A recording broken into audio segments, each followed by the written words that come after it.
श्रीमती चंद्रावती, संगीत वादन अध्यापिका, राजकीय बालिका इंटर कॉलेज प्रयागराज। कक्षा 9th, भारतीय वाद और उनका वर्गीकरण।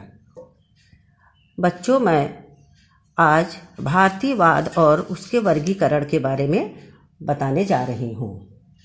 वीणा पड़ी माँ, सरस्वती के कर कमल में वीणा, महादेव शंकर भगवान का डमरू, श्री कृष्ण की मुरली, विष्णु जी का शंख। इस बात का प्रमाण है कि वाद्यों की परंपरा अति प्राचीन है। देवालयों के पावन स्थल भी घंटी की मधुर ध्वनि से झंकृत होते रहते हैं। भारतवर्ष में ही नहीं वरन विदेशों में भी वाद्यों का स्थान संगीत में महत्वपूर्ण है।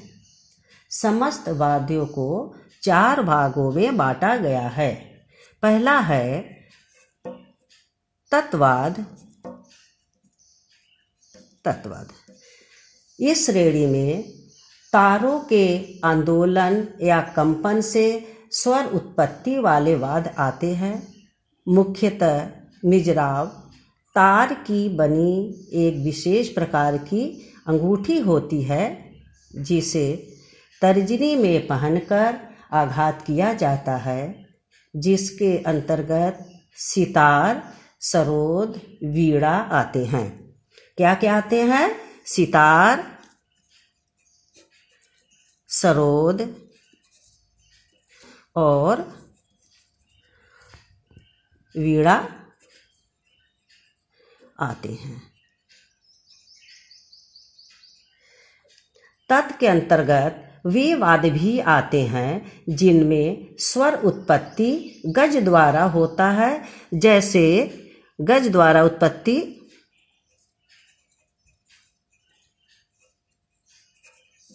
जैसे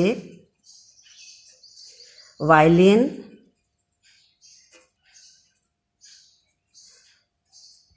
इसराज तथा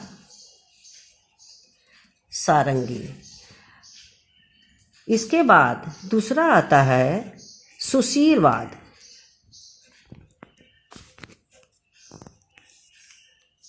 सुशीरवाद का मतलब होता है फूंक द्वारा, यानी कि जो हम स्वर फूंक के द्वारा स्वर की उत्पत्ति होती है, उसे हम सुशीरवाद कहते हैं। जैसे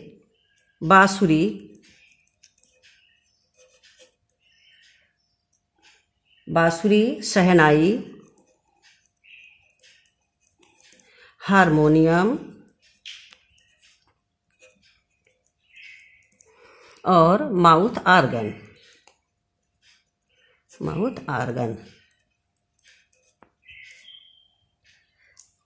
तीसरा है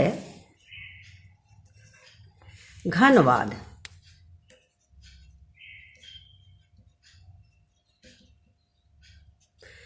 जिन वाद्यों में स्वर लकड़ी या किसी अन्य धातु के आघात से निकलता है, वे घनवाद की श्रेणी में आते हैं। जैसे जल तरंग, काष्ठ तरंग,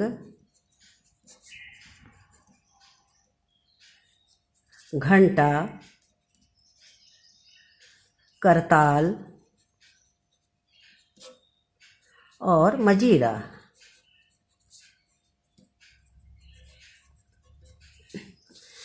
चौथा है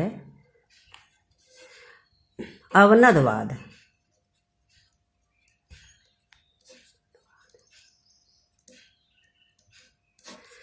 अवनदवाद उपयुक्त तीनों वाद्य स्वर प्रधान वाद हैं, परंतु अवनदवाद ताल लय प्रधान है। जो पहले आपने देखा कि तत्, सुशीर और घन, ये तीनों ये स्वर प्रधान है, और ये जो है अवनदवाद लय प्रधान है, जो संगीत में लय कायम रखने तथा ताल दिखलाने के काम आते हैं। इसलिए ये अधिक महत्वपूर्ण है। इस प्रकार के वाद्यों के मुख पर चमड़ा मढ़ा हुआ होता है और उनमें स्वर उत्पत्ति हाथ या लकड़ी के आघात द्वारा किया जाता है। इसके अंतर्गत तबला, पखावज, ढोल, नाल, नगाड़ा आदि वाद्य आते हैं। आजकल अवनद वाद्यों में प्रमुख स्थान तबले को ही प्राप्त है। इसके पूर्व यही स्थान तबला या पखावज को प्राप्त था, परंतु जैसे जैसे ध्रुपद धमार की गायकी का प्रचार कम होता गया, उसकी जीवन साथी पखावज पिछड़ता गया। जब से ख्याल और ठुमरी का प्रचार अधिक बढ़ा, तबले ने उन्नति की और आज तो इतना उपयोग बढ़ गया है कि अन्य अवनद वाद्यों के स्थान पर भी इसका प्रयोग किया जाने लगा है।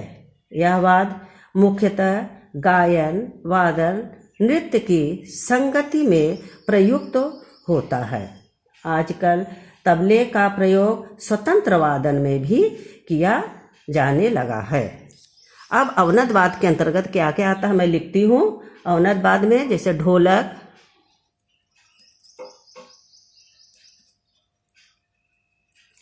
तबला, पखावज,